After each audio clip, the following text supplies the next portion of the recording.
We recently received a wonderful gift, all right, from one of our viewers, Mike. He sent us this, a Damascus steel, high carbon kitchen knife, made by hand, and it's really special. We thank you, Mike. We really appreciate it. It's a really high carbon steel. He's used a high nitrogen steel on top of it to give us this Damascus pattern. Incredibly tough, holds an edge incredibly well, and it's beautiful. It's a very beautiful, useful addition to our boat, because nothing useless can be truly beautiful. So this is a wonderful gift. Now that's sort of inspired me to talk a little bit about knife selection, knife care, and knife sharpening, because I found when I was a younger guy and I was trying to look into it, it's sort of hard to find answers to all of those things in one spot. So I'm going to give you my take. Over the years I've developed some preferences, so I'm going to give you my take on what I look for when I'm selecting a knife. And we'll talk a little bit about keeping them sharp, you know, give you a few options. And then to wrap it all up, I'm going to talk and demonstrate very, very briefly a cutthroat razor and why it's such a good addition to a boat. Now, when I'm looking for an outdoor knife, I want one that's fairly inexpensive. You can go out and spend hundreds and hundreds of dollars on a survival knife or an outdoor knife, but you don't really need to. $20 to $40 should really kit you out nicely. And the knives that I favour come from Sweden. So if we've got any viewers from Sweden, you'll be happy to know that I admire your steel craft very, very highly. So Morakniv, okay, they've been around for a long time. This is the Morakniv, sorry if I'm butchering the pronunciation of that, anyone from Sweden. Morakniv itself made this bushcraft knife. I didn't buy this one. You can tell that this is the bushcraft because it's in this tactical black colour. If you don't have to sneak up into a military installation and kill every sentry silently, when you're running around in the bush, this is a much better colour, bright orange. All right, this thing, if you drop it, it hides really well. Matte black and this tactical coloured knife, you'll lose it in the Aussie bush, particularly when it's just had a burn go through there, some fire. Your knife can be lost, and losing a knife can be, well, it can be deadly if you're really relying on it. But anyway, enough about that. You can get these, I'm sure, maybe in different colours, I don't know. But I do really like this knife. So Mora has gone and made this high carbon steel. It holds an edge incredibly well. I like to, when I'm looking for a knife, and I'll get this Barco out as well, there's not much in it really. You'll see that the point on these, so the spine of the knife's coming along, and then it's got this, what's called a clip point. So these, and your famous Bowie knife, which has got a concave sort of curve coming down to the point, that's called a clip point. If I go back and we grab Mike's knife out now, when you see a convex curve, that's a drop point. So the whole idea of dropping this, it makes it quite strong. It makes a good stabbing point, but I'm not going to go around, like I said, taking out enemy soldiers or anything. But there are some bits of bushcraft where you actually do want to penetrate into a bit of timber or something like that, like drilling a hole or some things. We're not going to go through it. This is not a bushcraft demonstration. I'm just talking about the knives. And having the point at the roughly running through the midpoint of the handle also gives it a better balance. Like if you're, don't worry, Mike, I'm not going to do anything to this. But when you're actually using the point like that, having it in the center of effort of the blade, it gives it a much nicer balanced feel. Talking of balance, yeah, that's pretty good. With this particular knife, I don't like this finger guard or quillon. I don't like to have them very pronounced, and I certainly don't like knives with finger grooves in there. If you've got a nice modern rubber handle, you're not you know, you're not a stabby person. Generally you'll be slicing and stuff like that, so you don't need to actually stop your fingers from sliding forward on the blade. And a lot of the time you'll actually be holding the blade, you know, up on the grind. So having a really exaggerated quillon or finger guard, I don't think that's a benefit at all. So most of the knives that I look for, they're very subdued if they are there at all. This one obviously doesn't have it. Yes, you do have a heel here, but you know, that's nicely tapered. You know, there's no big shield there to stop our hand from moving forward, and that means, you know, we can move it forward on the knife. You know, it's really great.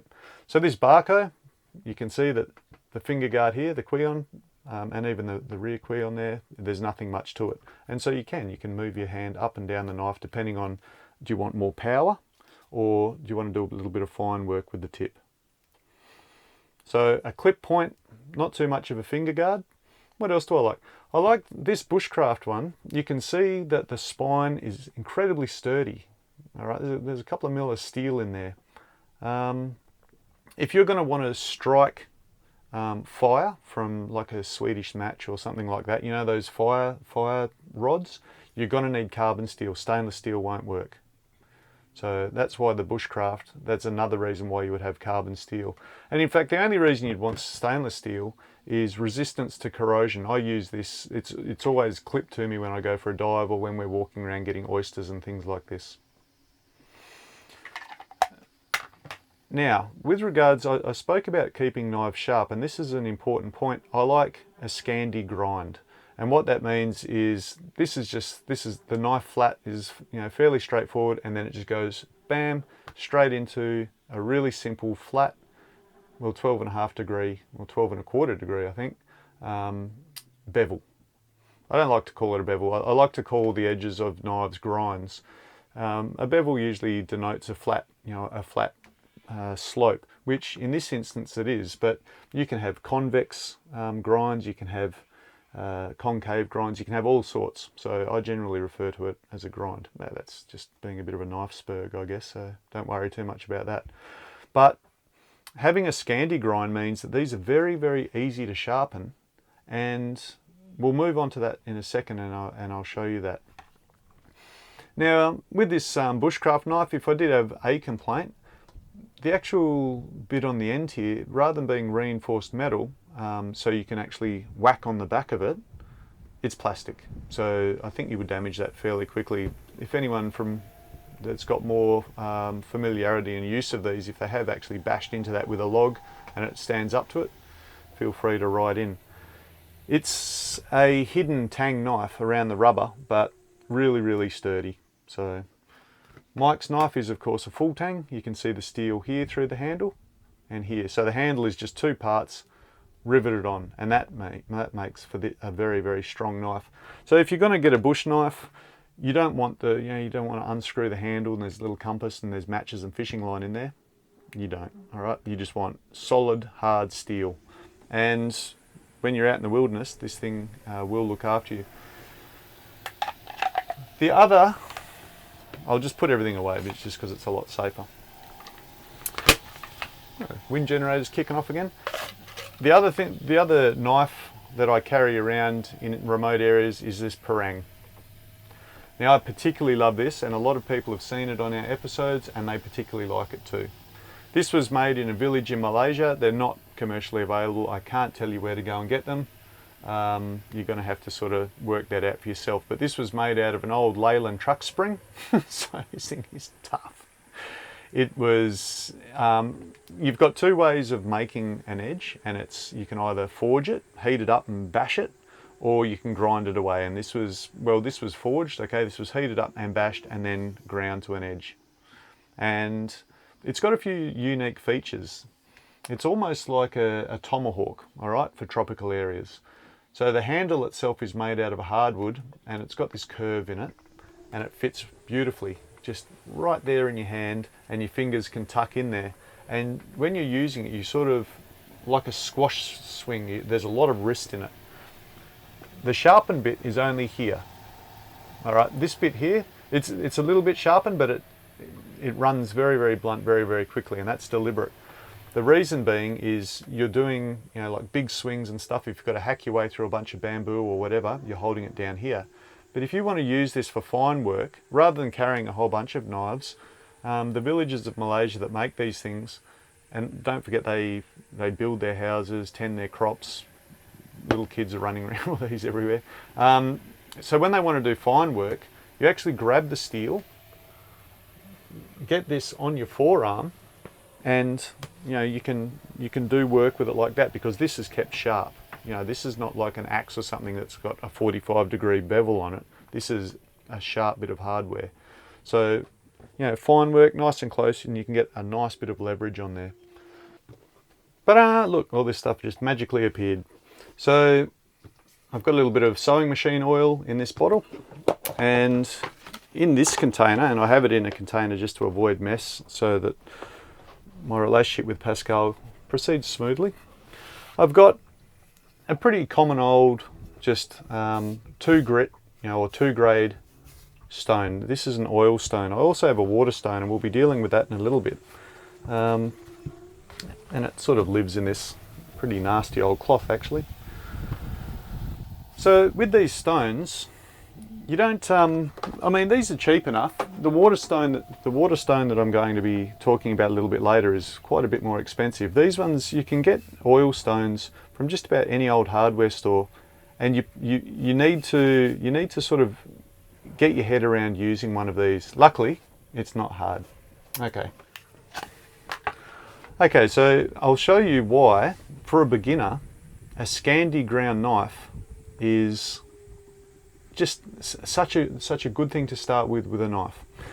Now, when you're sharpening a knife, all that's involved, the only thing, the principle that you're looking for is to hold a constant angle on both sides of the knife while you're grinding away metal, and you need to grind the same amount of metal off both sides each time you take a stroke. That is it. Right? It's a set angle for a set number of strokes per side, so everything remains balanced and equal. That's all there is to sharpening a knife. Like anything simple though, there's a little bit more to it. Now, before we go on, we'll talk a little bit about angles, and I'm going to use this bit of paper. So what we want in a knife is this angle. If we looked at this triangle and you could look at it fine enough, it would be about 22.5 degrees. All right, or that's the included angle of both sides, 12.25. Anyway, let me demonstrate something. So if we've got a relatively square bit of paper and we folded the corner over, that's a 45-degree angle. That's not bad for an axe or something like that. What we want though is, and I'll fold this paper again, 22.5. Okay, if we looked at this knife and against that paper, that would be about the angle that we want. But if I got that and put it there, you would see that it's way steeper if I held the knife than what that actual grind is. But if we fold it in half one more time, that will be the angle that we're looking for. Okay, so if we hold that there, that bevel, that just fits perfectly. Now you can go and get that angle for your knives if you really want to, but the easiest way to do it is to start with a Scandi ground knife. All right, so if you haven't sharpened knives before, a big part of it, now I've seen a few other videos and they say, oh, it's all about just getting the muscle memory. Well, if you don't have it, you're going to have to develop it. And if you go and buy yourself a Scandi ground knife, and I can recommend the Moras, it makes life a lot easier, because all you have to do is just, you've got the knife flat, just tilt it up until it's on its ground edge, and that's it. And just move it forward, and then do the same on the other side. That's all it is. That is sharpening in a nutshell. Later on, when you move to non-Scandi ground knives, you're holding this exactly the same angle, but because you've put in a bit of time and effort keeping this knife sharp, you'll sort of have that idea of what angle your knife should be held. So when you're just starting out, I recommend getting one of these grinds and practicing your sharpening just like that, and take it slow. So we've got our oil stone. And is this knife sharp? No, it's not. It's not sharp at all. All right. So it's an oil stone. Let's put a bit of oil. They don't work unless you put oil on them. One of my friends, Robo, he likes to use dishwashing liquid on his oil stones. He just thinks it makes less of a mess. I'll still use the oil because when the pores of the stone get blocked, you can soak them in kerosene and it lifts it out. So the oil does two things. It gives your knife a nice glide and a smooth glide across, but it also lifts the metal particles out of the pores and keeps your stone clean, so it keeps grinding away the metal. It stops it from clogging up and becoming any smoother. Okay, so that's the idea, that we're going to be grinding one side and then the other. The technique that I've come up with for sharpening is counting your strokes, and as long as you've got the right angle straight up, hold your knife at that angle, and then I find that it's easier to 1, 2, 3, 4, 5, 6, 7, 8, 9, 10. So I can see that I need to just lift the tip up just a little bit more, but I'm definitely got a bit of stock removal just happening here. So I need to do exactly the same on the other side. Press it down so it's on the stone. And up. You want to make sure that the knife is traveling all the way to the end, and you can even bring your knife back here, and that helps to keep the stone nice and flat. These stones will get a curve in them, and if you're worried about that curve, you can get a sheet of glass or another flat surface, and you can put like a coarse wet and dry on there and rub your stone on it, and it will take off the high spots and restore it to pretty flat. What was I up to? 3, 4, 5, 6, 7, 8, 9, 10. That's not bad. Now, a lot of the time you're not going to have to grind, you're not going to sharpen your knife on these stones. All they are is to get that edge. If you've done any damage to the edge or rolled the edge, you're just restoring that edge. That's all these stones are for. Most of the time when I'm just touching up the edge, I'll use a sharpening steel, but we'll get to that in a second. I might just pop another bit of oil in there, it's a bit dry. So if we look just at the end, I'm lifting the butt end of it up to touch it. So I'm going relatively fast, but when you're just starting out, go nice and slow and just concentrate on keeping just the grind, or the bevel if you like, flat to the stone. That's all you have to do. So we can see that we're getting all of that edge. Here, close to the handle, I'm missing it. But all of that edge is pretty uniformly getting ground. Maybe not there. I'm not doing a great job at lifting it up at the right angle, but I am getting the entire edge. This one's a bit closer to great. So all of that was black before, and now we're just taking it back. You can test it as you go, just see if it's taking off a little bit of nail. This is still the coarse side that we're operating on at the moment. So for this, I was sitting down at the table just because we've got really limited places for me to film. I do actually like to get over the top of the knife, not so I can put my weight down on it, but just I can really see what's going on. Okay, that's looking pretty good. I've got a nice uniform grind across there. It's coming right up to the radius of the grind here and here. That looks pretty good. And I can feel that it's becoming quite sharp. Now there's two grades to a stone. You've got quite coarse for quick stock removal and fairly smooth. Now where's my glasses? I'm getting old and crotchety. when you look along a knife, and it's very hard for us to film, but when you look along the knife, try and get a source of light, and you want to look along, and you don't want to be able to see any white flashes on the edge of the blade. If you can see any white flashes at all, it means it means there's a flat enough section of metal to reflect light. So you can actually look along there, and that's a nice uniform edge.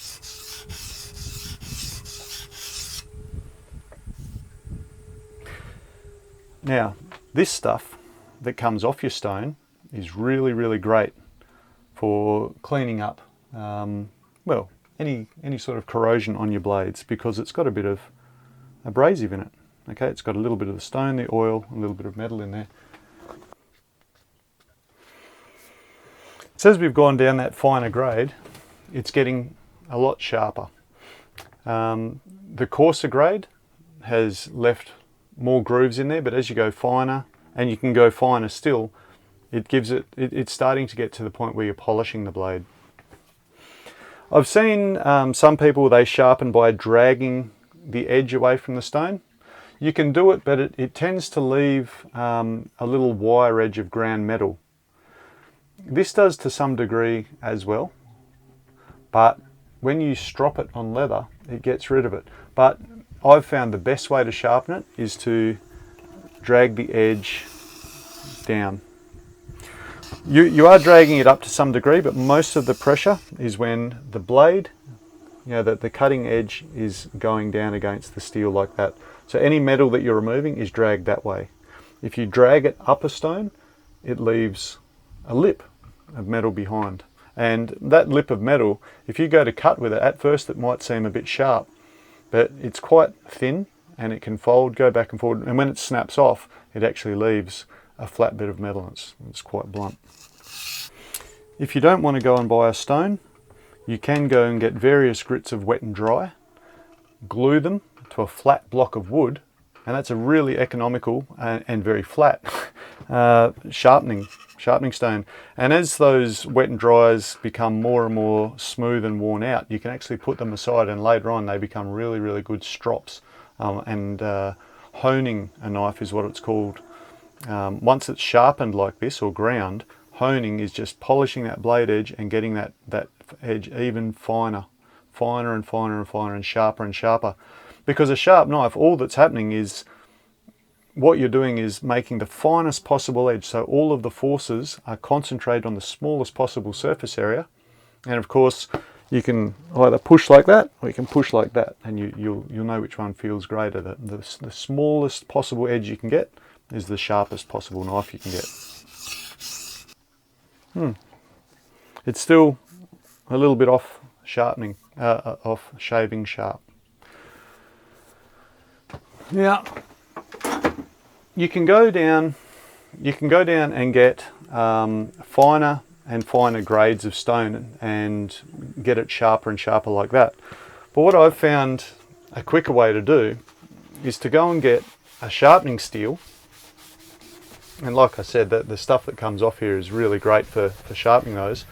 You can get a sharpening steel, and there's different types of steel as well. Some are just really, really smooth, and they're just for straightening out an edge that's been rolled a bit. But other sharpening steels, like this one by F. Dick, it's actually got these grooves in here that you can feel.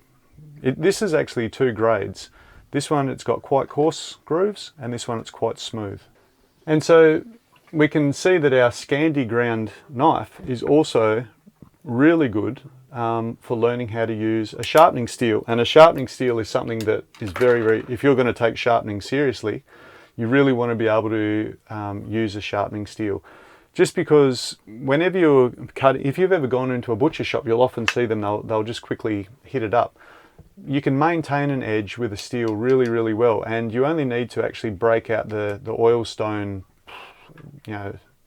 You'll go months without doing it. Most of your edge maintenance will actually be with a steel. So again, it's exactly the same thing.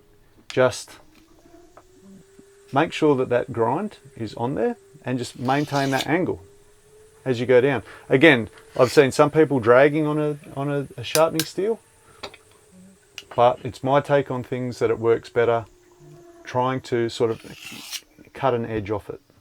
All right, you're trying to whittle it down. So again, when you first pick up a sharpening steel, it's got the guard here. All right, just be really, really careful about your follow through. So get the angle just right. Okay, you can feel it with a Scandi ground knife, and just cut down in it. Work your hand in an arc, if you like. And look, you'll miss every time. What you do on one side, you do on the other. And at first, all you're trying to do is just get it on there, draw it down, and just get the muscle memory to get the angle right. Because when you get the angle right on this, and it's always like, you know, always drawing down, it's exactly the same angle that you're going to find on something like, say, a kitchen knife, which doesn't have that Scandi ground. It won't, you know, like, it won't have a guide for you, but you'll be able to just, off you go on the coarse side. With this one I can flip it, and then it's got the smooth one on this side. You better look away, you know, because it's all in, you know, you've got the memory in your muscles. You don't have to like be staring at it. You can, oh, I would pay attention. But in time, you know, you can be sort of paying attention to your surroundings as well.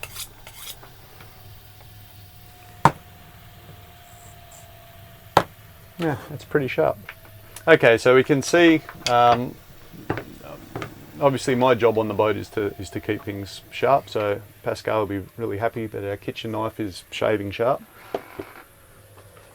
So we're back to our knife here. It wasn't shaving sharp, so we've still got a fair bit of work to do. I reckon about 50 strokes on the coarse and about 100 strokes, so just double it on the smooth, should have this knife back to shaving sharp.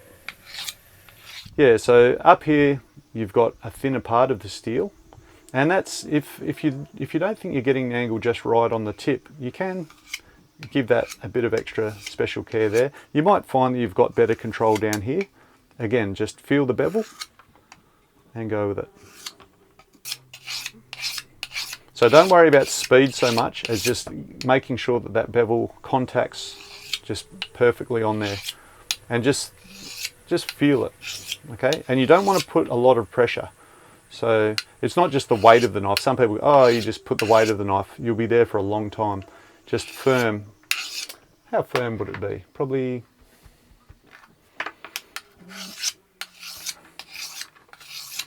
I don't know, maybe about half a kilo of pressure, I guess I'm putting on that. It's not a lot. So we can, it's taking hair off now, but it takes a little bit of pressure. So if we went onto the smooth side now, and you can hear that difference. That's quite coarse, and that's just snicking along. Again, just keep that angle on there.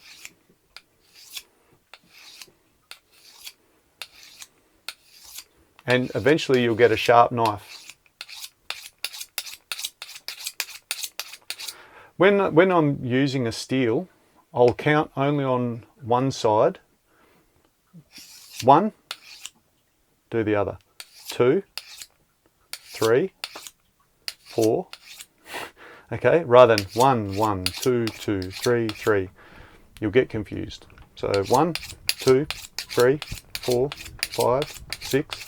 So the limit to the speed that you can develop is how fast can you count, I guess. But eventually you'll get quick. And it's in the wrist, it's flicking down, okay? Whole arm to start with, get that angle right, but then eventually you go down, and it will come.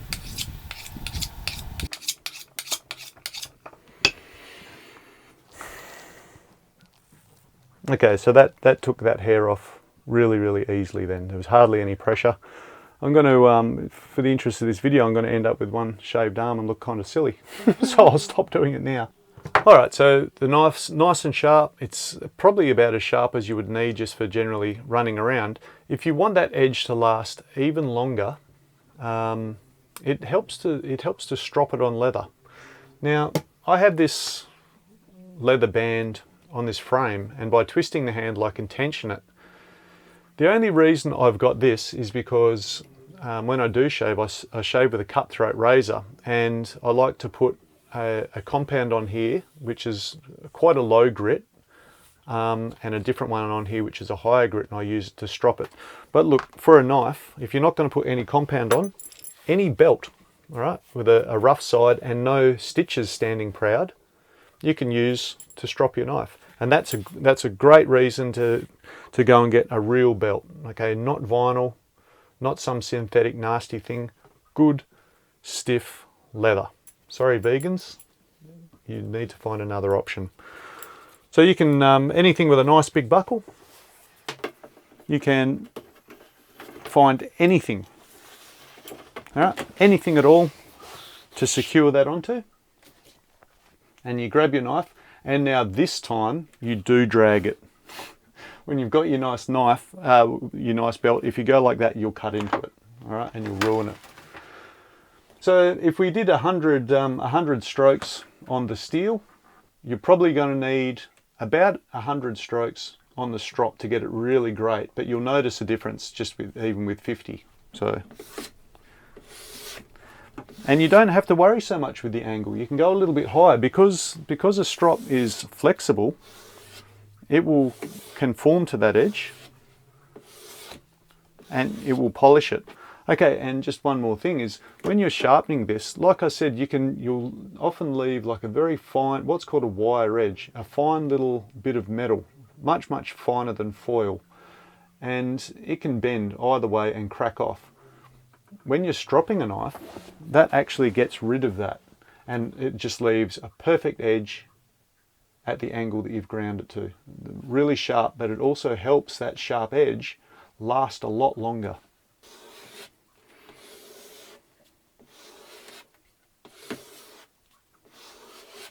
Okay, now after stropping on leather, what we have is a truly razor sharp knife.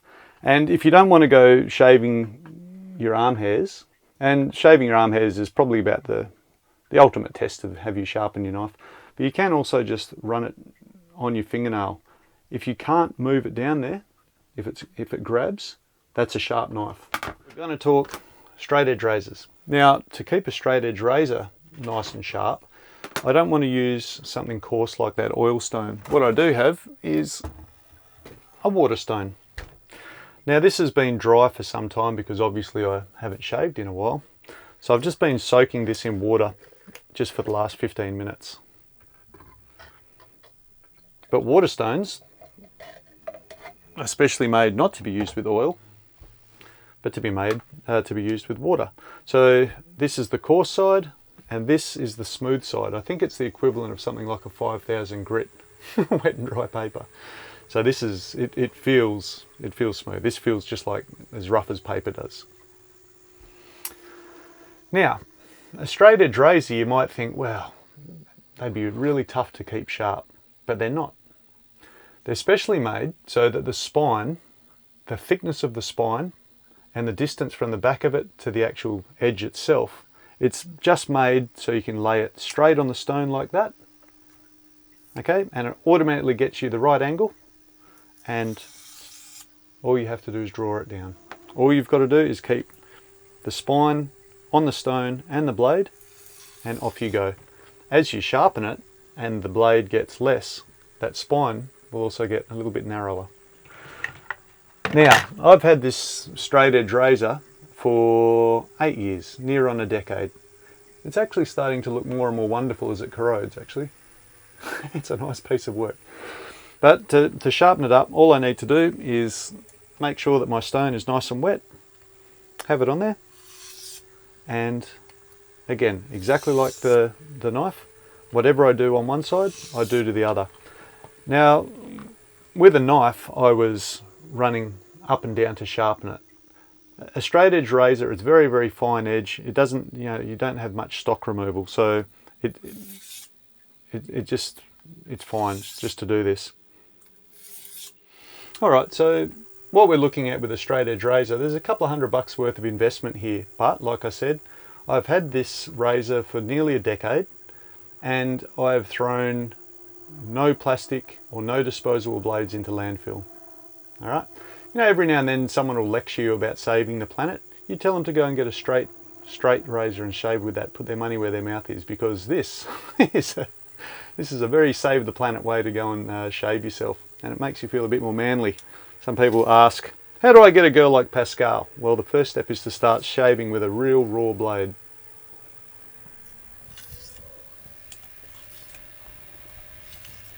Okay, so we've done all our strokes on the stone. It all looks pretty good. So the next one is stropping, and again, 50 on the coarse side, 50 on the smooth side. When you've got one of these strops, you can get all sorts of lotions and potions, and you can get like a fairly coarse grit cream that you put on the leather and a fairly fine cream as well. They've got different like leather preserving ingredients in there, different types of oils and stuff like that. So every now and then it helps to just chuck those on your leather.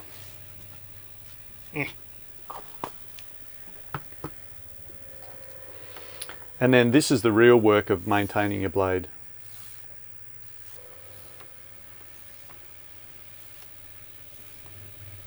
So again, it's 2 grades, and this stuff, whew, that's just like it's nothing. So I'll give 50 strokes on this side.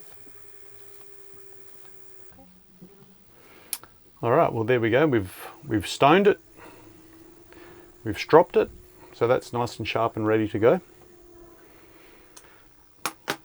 So all that remains now is to wet my face with some nice fresh water,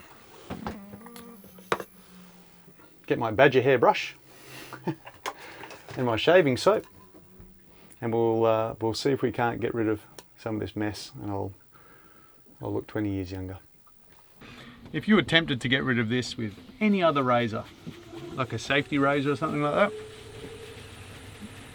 it would be all but impossible. We'll see how the old cutthroat gets through it.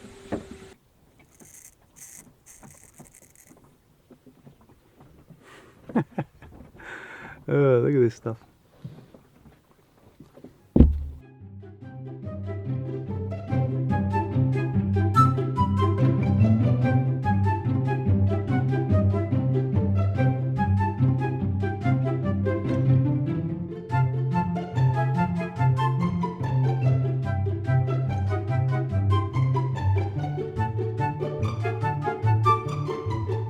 I feel like I should be selling fried chicken. What do you think?